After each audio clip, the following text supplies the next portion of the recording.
Dr. Donna Kinchlow, one common thread. We are now at session number 5, Stories Worth Knowing.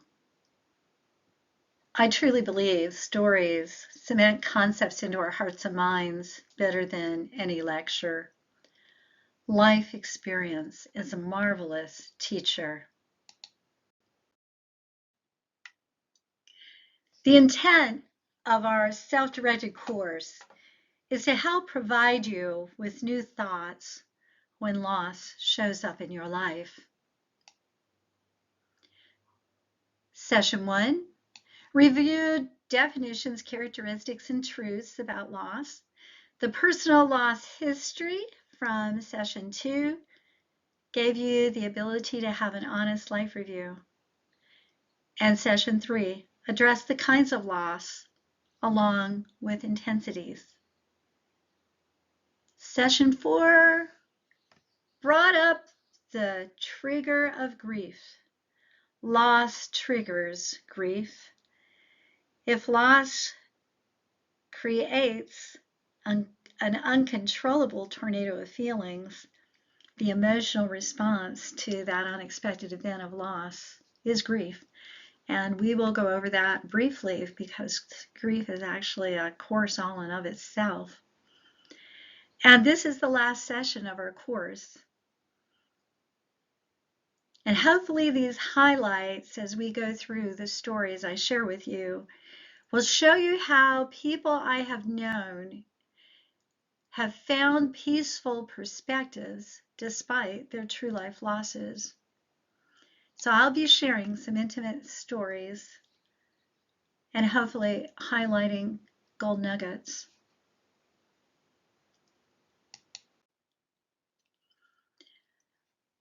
I'd like to warn you that some of the topics of these stories may be too close to home for some of you. So I'm going to give you a synopsis of what I'll be sharing in the following order. And in the event that you feel this would be something that would cause you some angst, feel free to skip this session or skip the area that I'll be talking about. I will be going over the story of a man who is falsely accused, how the death of a woman's son changed a life, the potential power of prayers. Is there anything good? An apartment fire. The night my father-in-law, Pops, died in our house, and the lessons I learned through that experience. Job loss to downsizing and looking at the one in the mirror.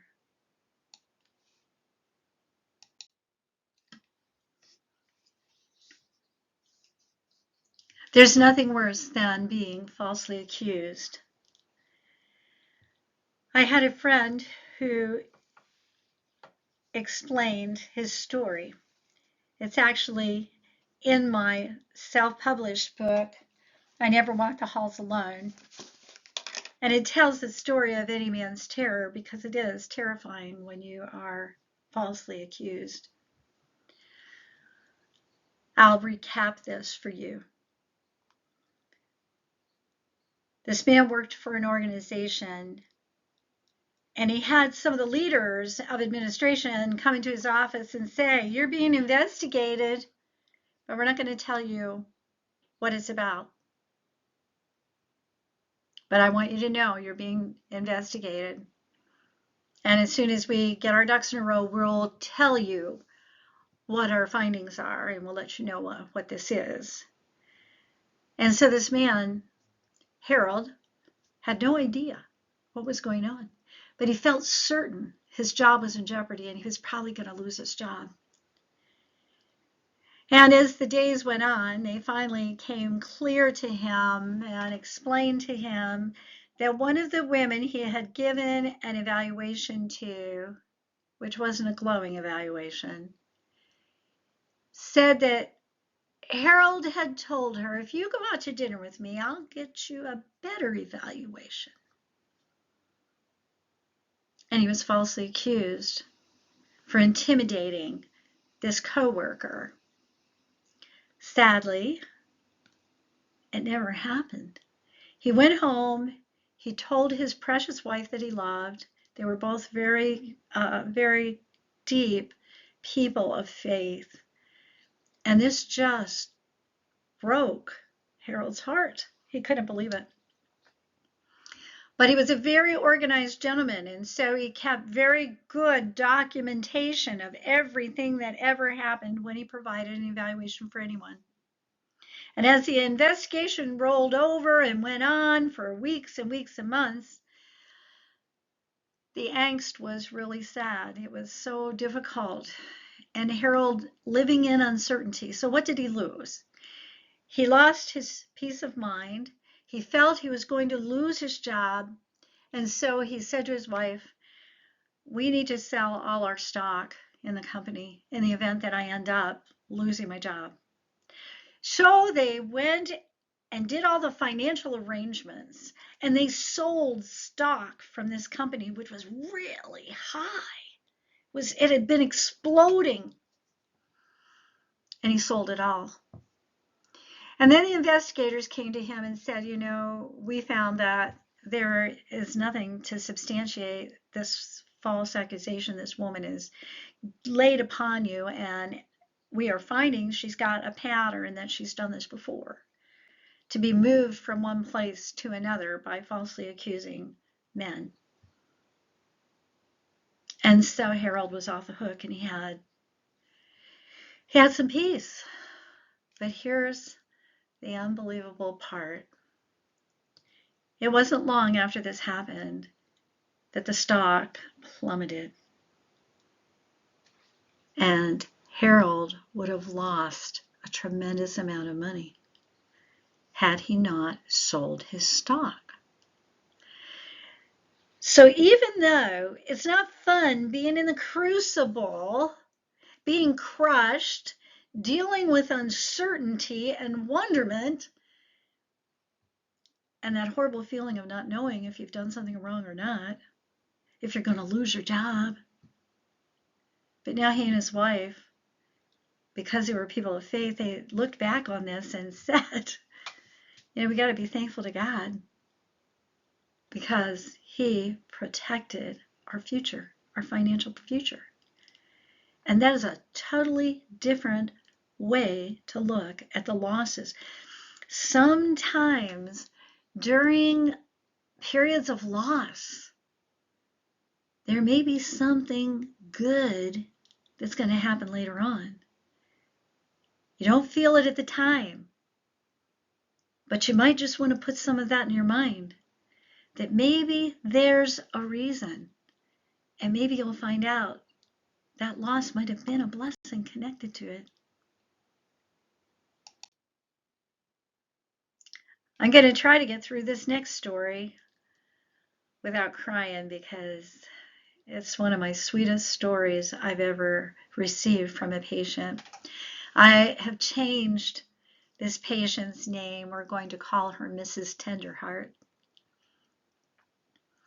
If you're in the health professions and a nurse or a nursing student, I will tell you that patients will often share their stories of loss with you. It's probably one of the greatest blessings we get because people trust us. So Mrs. Tenderheart had a marvelous son that she loved very much. She was 21 years old, and that's the legal age for drinking in our state.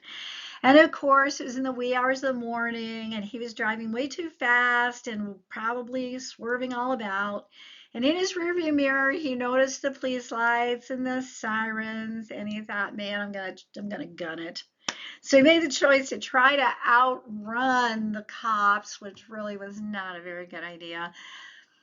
Instead of pulling over and stopping and facing the music, the crash wrapped him around a tree and put him in an ICU with traumatic brain injuries, and he died within days.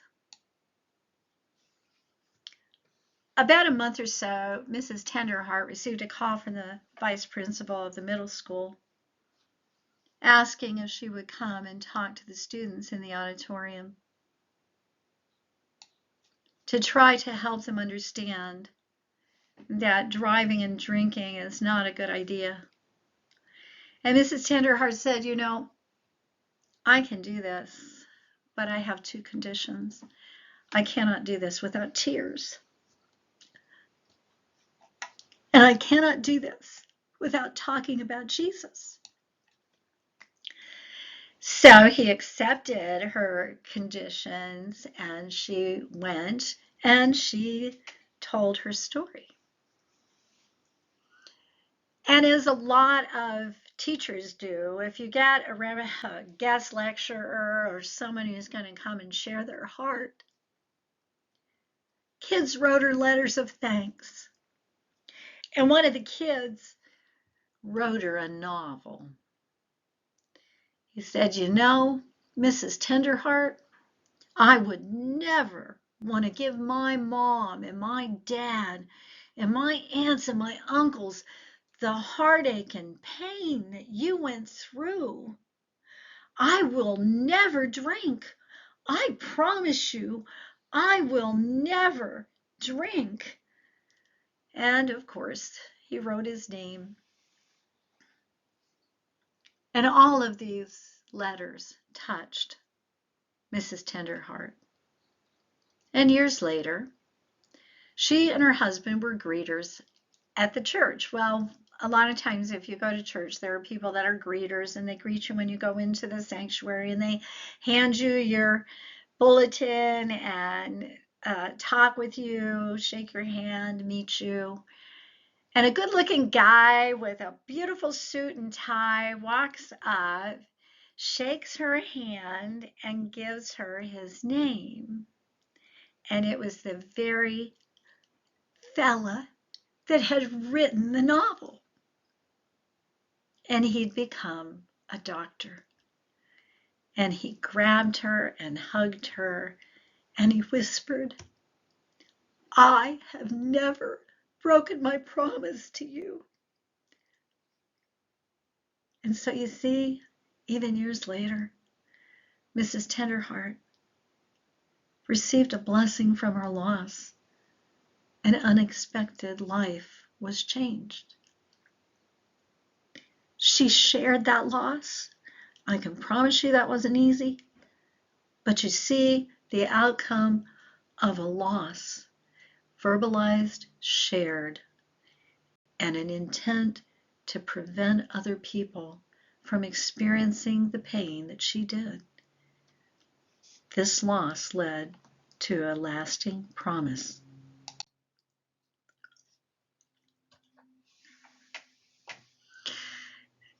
Often, prayer is a very acceptable, precious gift to give people if they're willing. So whatever faith tradition you adhere to, just know that prayer can change things.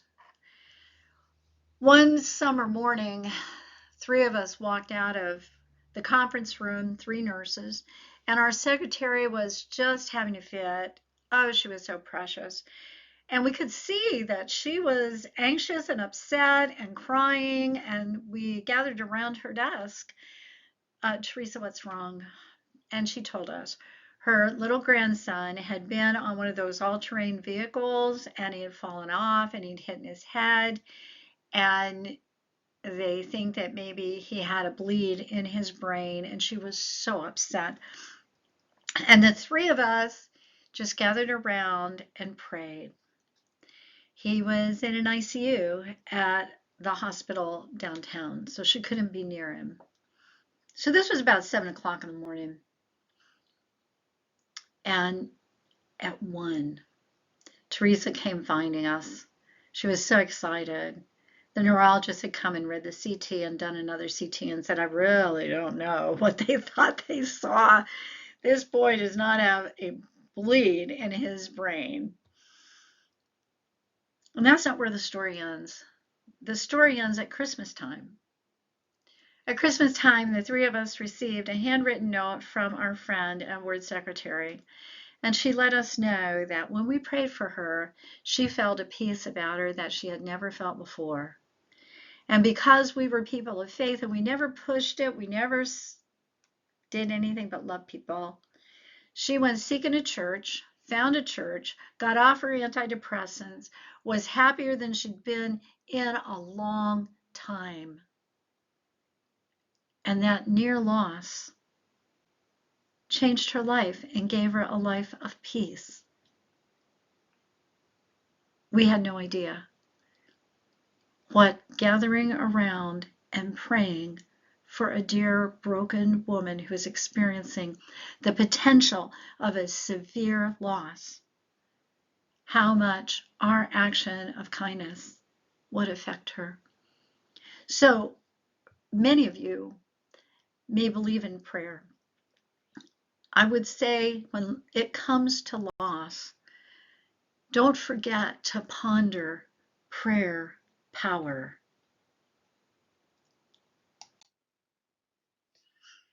Now, this is probably one of the craziest slides I've ever made. I thought you might enjoy a little humor in between some of this serious talk. I was told years ago that there's a huge difference between a pessimist and an optimist, and what the scenario was, two little boys on the farm, little brothers. Guess what? You got to clean out the little horse stalls.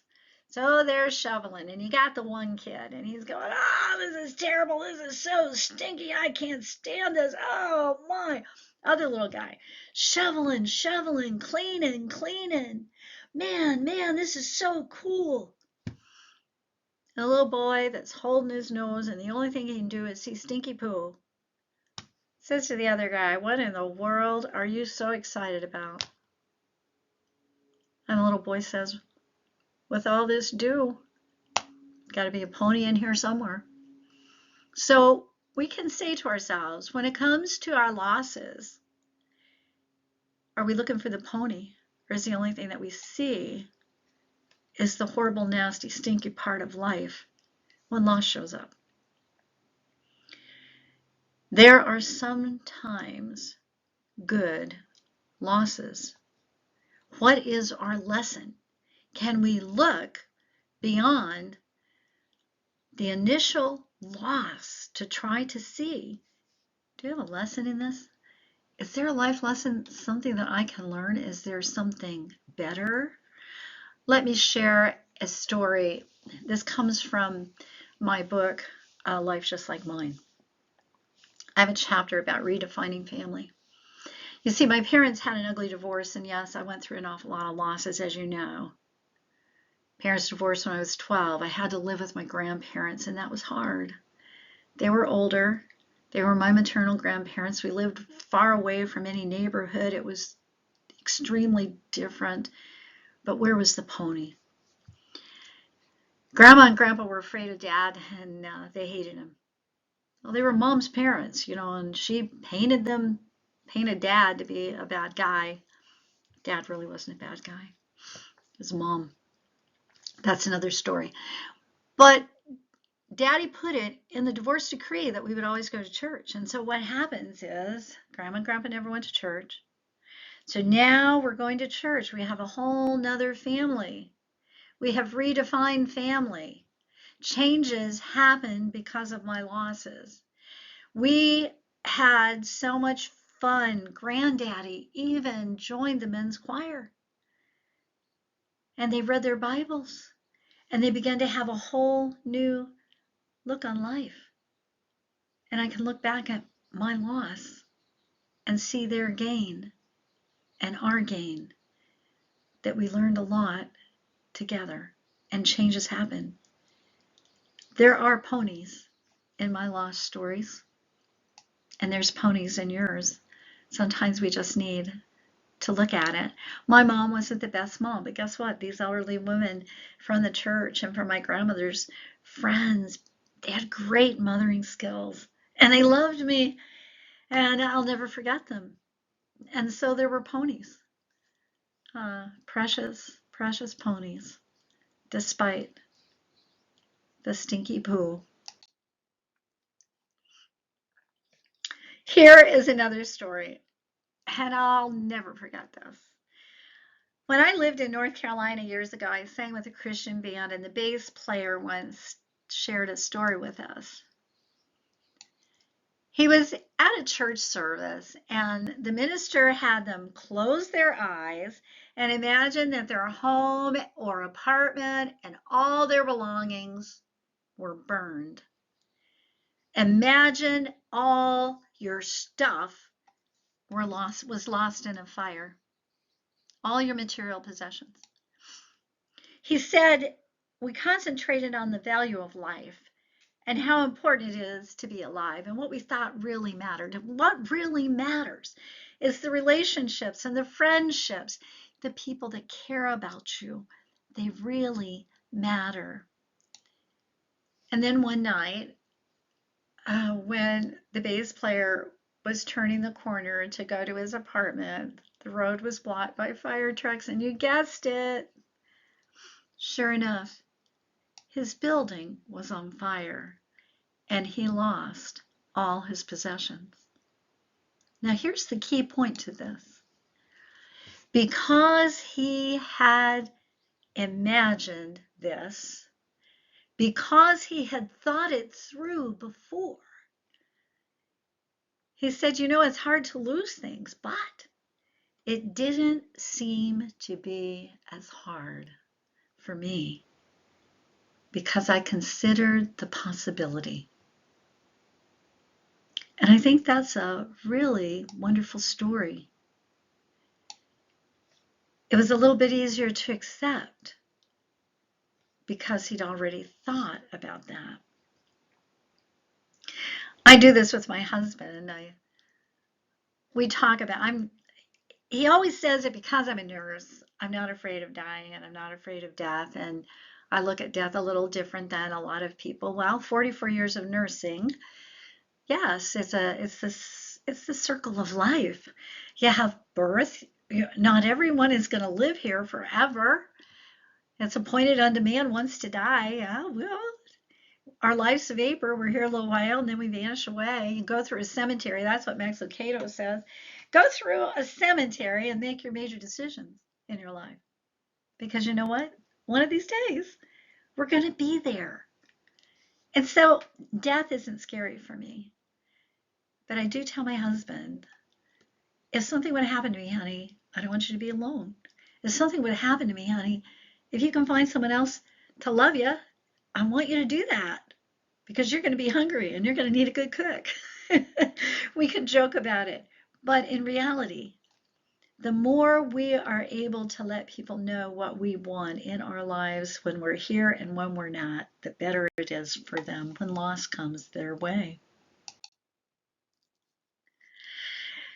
Oh boy, this is an exciting story for you. I don't think I've shared it with a whole lot of people.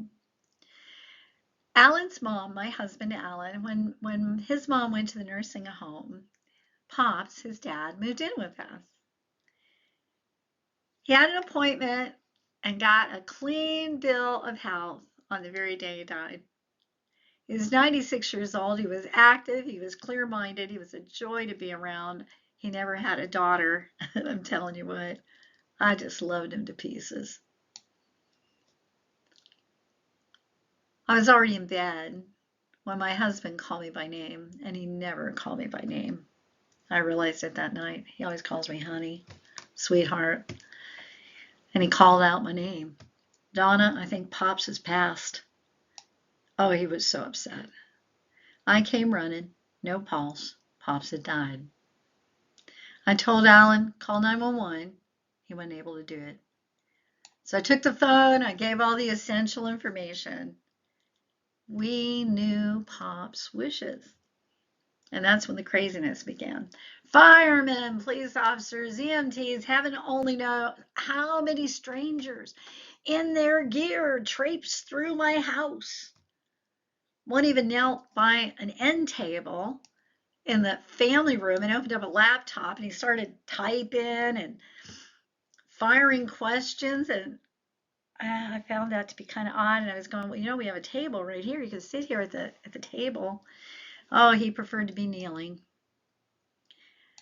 They all wanted his drugs. Where's his drugs? We need his drugs. And so they put all of his Flomax and Namenda and all these medicines into a bag. I gathered them all up. He had no pain meds. He had no Oxy or any of mind-altering drugs or anything. And I kept thinking, why in the world do you want his Flomax and his vitamins? What are you planning on doing with all this stuff? But I put them in the bag as they said, and then all of a sudden I noticed there's flashes of light out by the dog pen. I could see it through the glass closed doors there in the family room. What in the world is going on outside? Oh, we need pictures of all the entryways. And I'm thinking to myself, whoa, I really don't understand this. And then they were interrogating my husband, and then they were interrogating me. And what was the main focus? Where is his advance directive? Where is his living will? Oh, my Lord. I knew his doctor. His doctor was my doctor. Pops had been in the hospital with pneumonia within the last month. I knew Pop's wishes. We all did. And so we're looking through papers with all these people gawking at you, and I can call the doctor. I know Doc's number. I can call him if you don't believe me. So they wanted to be absolutely sure that he had a do not resuscitate order. He did not have a living will, all these things.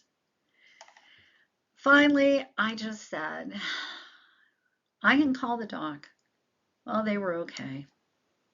He was cold when I got to him. I knew that he was gone. And I knew he did not want to die in a nursing home. He didn't want CPR. I knew that. But it wasn't until the coroner arrived that things started to make sense. Uncomfortable, unexpected sense. He began the same thing. Interrogating us, talking to us, and then he finally leaned back in his chair and he said, you know what? I can tell you loved your father and your father-in-law very much because of the stories we told. But you need to know, unfortunately, that isn't always the case. And then it hit me. Oh, golly. They thought we offed Pops. They thought we murdered Papa. Oh, mercy, they thought we killed him. Because you see, these first responders have to do their job. I love them for coming. I know that if we were in trouble, they would always be there. But here's the advice for you, because that night we had a lot of loss, had a lot of uncertainty. It was a very big, unexpected.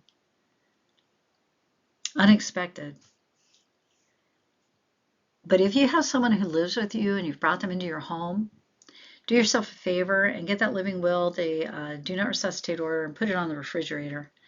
Put a copy of it in your car, so when you go to the doctor's office or you go to the hospital, you always have it with you. But the greatest thing is have your hands on it, because apparently there are people that aren't upright and don't love their family members that they bring into their home. And that was a wow for me. That was a real wow for me. You lose a little faith when you hear stories like that. And to think that you would think that we would do that, not knowing us, but they can never do anything but their job. So we were grateful for them. I loved the coroner, and I felt so at ease because he had a little band on his wrist that said, I am second. What does that mean? That means he loved God. And that gave me peace in the midst of all my loss. Downsizing. Oh, that's a story and a half, isn't it? There's an awful lot of companies that will downsize. And why do they do that? Well, they got to watch their bottom line. So I had a friend who his company was downsized. He had to get another job. And then he went and he worked there for a little while. And then that company went down and he lost that job. And then he got another job. And it had happened to him Like in a period of a year and a half to 2 years, it happened to him multiple times. And I asked him, how did you deal with that? How did you deal with that? So what loss do you have when a company downsizes? You lose your financial stability. You have this unbelievable uncertainty. How are you going to feed your family? What are you going to do with insurance? What about this? What about that? And here's what the dear one said. You know, when I look back on that, here's the golden gem. Every job I got was a better job with better benefits and better pay that I never would have gone looking for if I hadn't experienced the company's downsizing. Wow.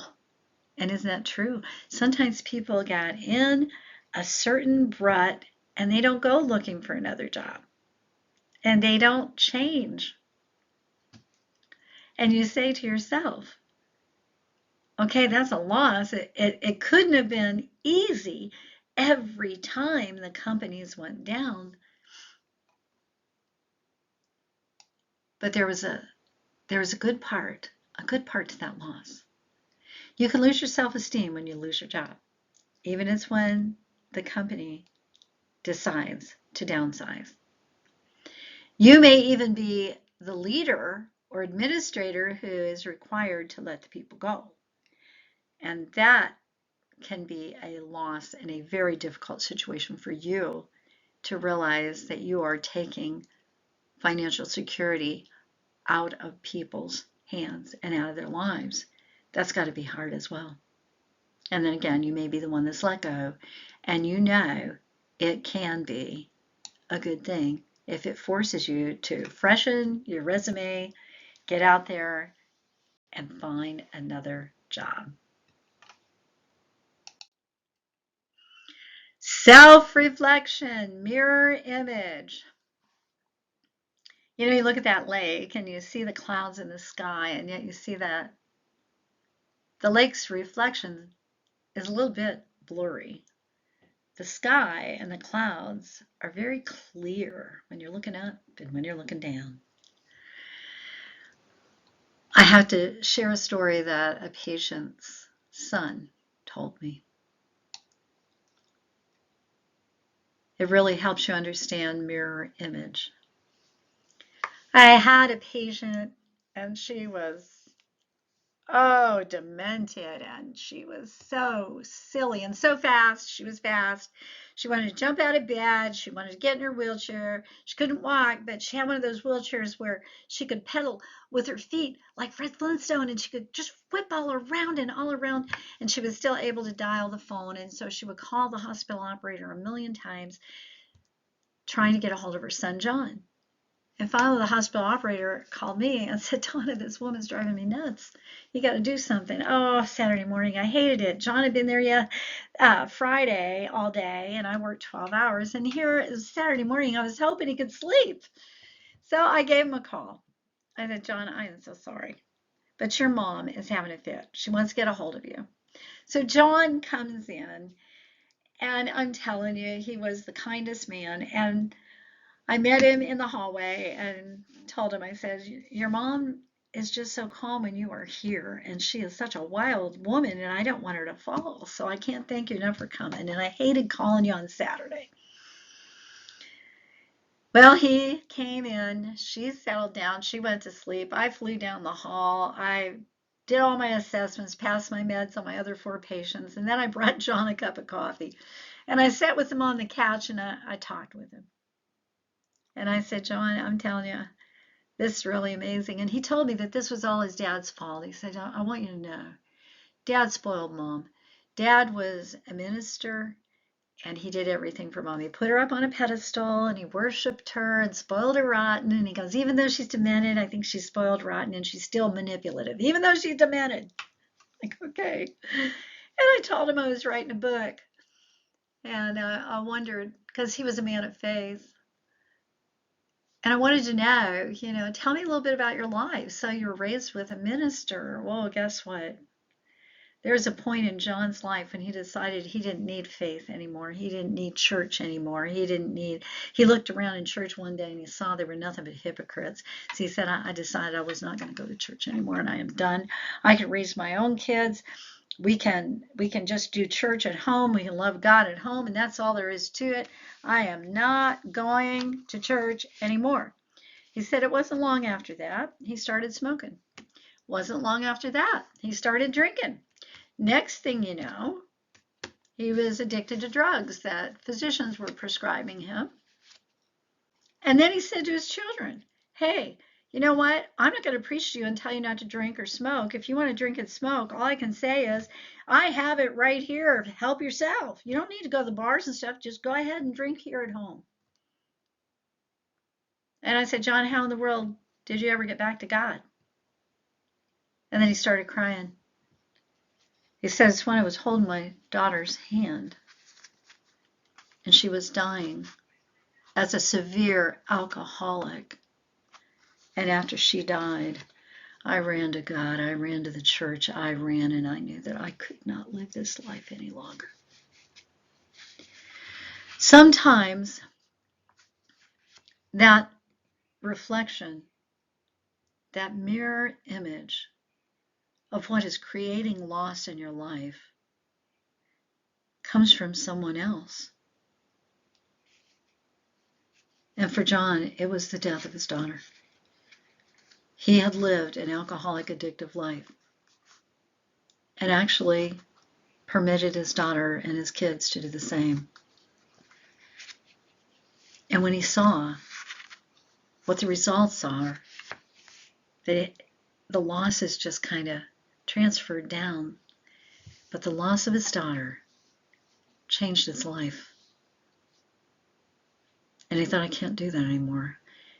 You know, I think it was Michael Jackson had that song about the man in the mirror. Sometimes we need to take a good look at the man in the mirror. And we need to look up. Because as you see, the sky is much clearer. I know we can look at our losses, but you know what? You don't want to be in what I call the dumper, and you don't want to be a dweller. If we've all experienced loss, and we know it's coming, I think that we can learn from the stories of these precious people who have so willingly shared loss and the potential that good can actually come out of severe loss. So, when you do a life review of your own loss, as we did with your loss personal timeline, have you found any golden nuggets? You know, the past is the gold for today and tomorrow. And it's up to you to find the nuggets. Because they're there. I believe they're there. I know they're there in my life. I've experienced a lot of loss. But I have also been able to sift through my losses and find gold.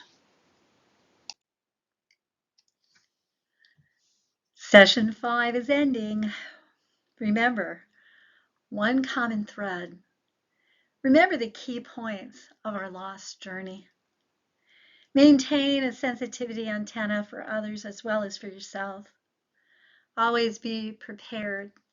Be aware of the definitions and the recognition of loss. Assess your loss lifeline. Don't add dweller to the dirty D's. Rank your intensity, but don't forget to try to figure out if you have had strength and growth through your loss. Respect the grief process and reject the neglect. Sift for nuggets. I believe, just like Pollyanna said, if you look for the evil in mankind, I'm sure you'll find them. If you sift for the nuggets of gold in your losses, I believe you will find them as well.